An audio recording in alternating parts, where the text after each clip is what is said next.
Hello everyone, Stan Dane here.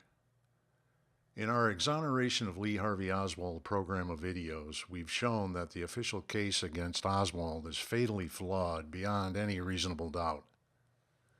We've presented a large body of reliable evidence that critically undermines key tenets of the Warren Commission report, namely the second-floor lunchroom encounter, Oswald riding to work the morning of the assassination with Buell Wesley Frazier carrying a long paper sack containing a rifle, the backyard photos, and so on, and will continue to do that when we can.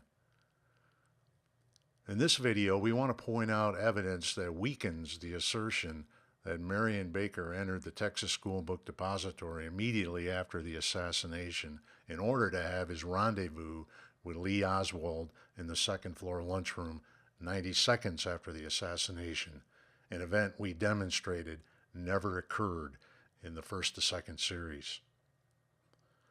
Let's start by taking a look at the official record. Marrion Baker testified that he parked his motorcycle about 45 feet from the doorway to the Texas School Book Depository and then ran into the building, encountering Roy Truly at the entrance. All throughout here is a sense of urgency. They immediately did this, they immediately did that. No wasted time.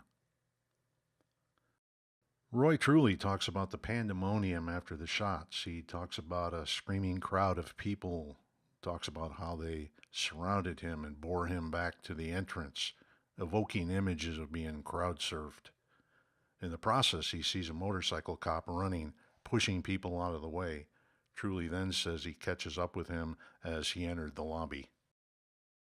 Let's take a look at the two films that show this scene. The first clip is from the Malcolm Couch film, a photographer riding in the motorcade.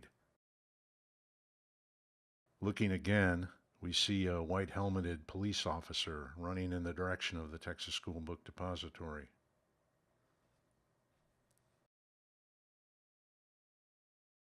One more time.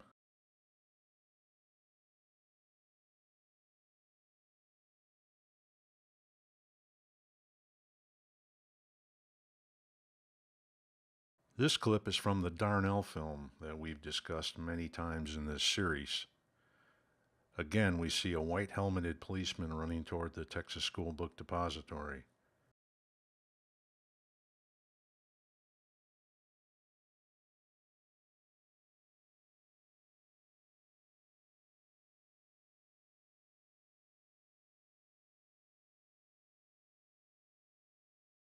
So far, so good. Seems to fit with Baker's testimony. Let's zoom in and see if we can see Truly. I colorized the police officer thought to be Baker so he'll stand out better. Many think this man here is Truly. Whether it is or isn't him, I'm not seeing anybody being crowd-surfed back to the entrance of the depository. But then this is Watusi Truly we're talking about here, and he's been shown to tell a lot of whoppers. You will notice the film pans away just before we actually see Baker climbing the steps.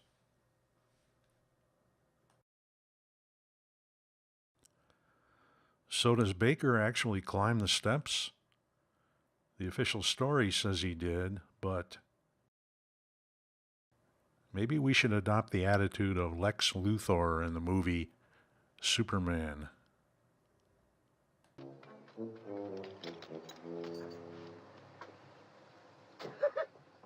Oh, I did it. I did it, Mr. Luthor. Mr. I did it. Just like you told me. All right, Otis, all right. All right, Otis, listen, it isn't that I don't trust you, but I don't trust you, Otis. What'd you do? It isn't that I don't trust you. Well, I don't trust you. Looking more closely, Baker seems to be running along this blue line. Again, we never see him actually break up toward the steps like we've been led to believe. We know what Truly and Baker have said, but were there any other witnesses? Pauline Sanders told the FBI that a police officer in uniform with a white helmet ran into the building. William Shelley was asked when he saw Truly and Baker enter the building, and he said it was 3 to 4 minutes after the shots. 3 to 4 minutes. Note here that it was Counsel Ball who said Truly and Baker, not Shelley.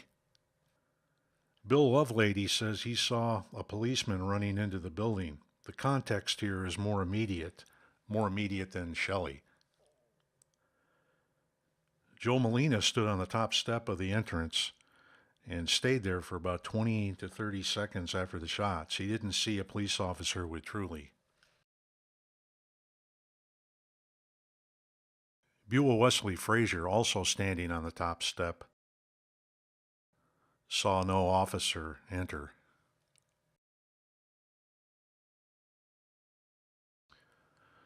So what actually happened?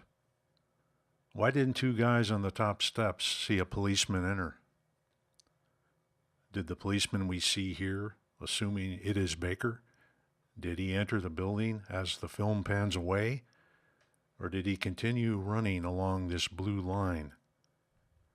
And if so, why?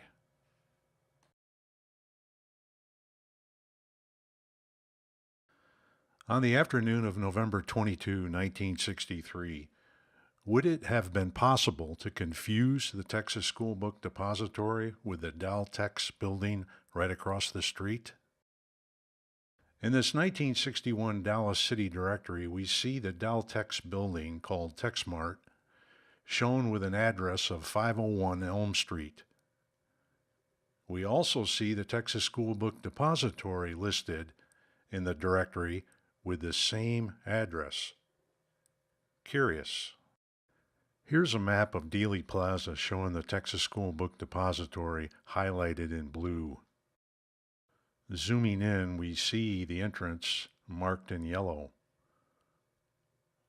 The red X marks the approximate spot where Baker said he parked his motorcycle. The blue arrow is the apparent path we showed in the Darnell film. Here's a thought. Might Baker have been running toward the Daltex building, at least initially? We know the second floor lunchroom encounter story evolved over a period of weeks following the assassination. We know for the second floor lunchroom encounter story to work, Baker had to get into the depository quick. Maybe Baker entered a lot later than we've been told. This graphic by Don Roberdeau is interesting. It shows the view from a 7th floor window in the Daltex building overlooking the motorcade route. Look how closely it aligns with the 6th floor sniper's nest window in the depository across the street, the place where they said Oswald did the dirty deed. I think there's much more involving the Daltex building than meets the eye, but that's just speculation. Looking at the police officer Baker's path, notice his shadow along the blue line. Notice his shadow. Notice how it touches the curb right here. I asked Jake Sykes, the man who did the fantastic job of modeling the shadows in the Wrong Way Shadows video, I asked Jake to model the shadows of a man standing in front of the Texas School Book Depository on November 22.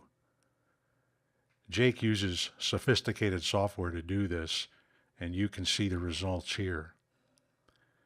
You can see how far away the person is from the curb. Let's take a final look at Officer Baker as he runs.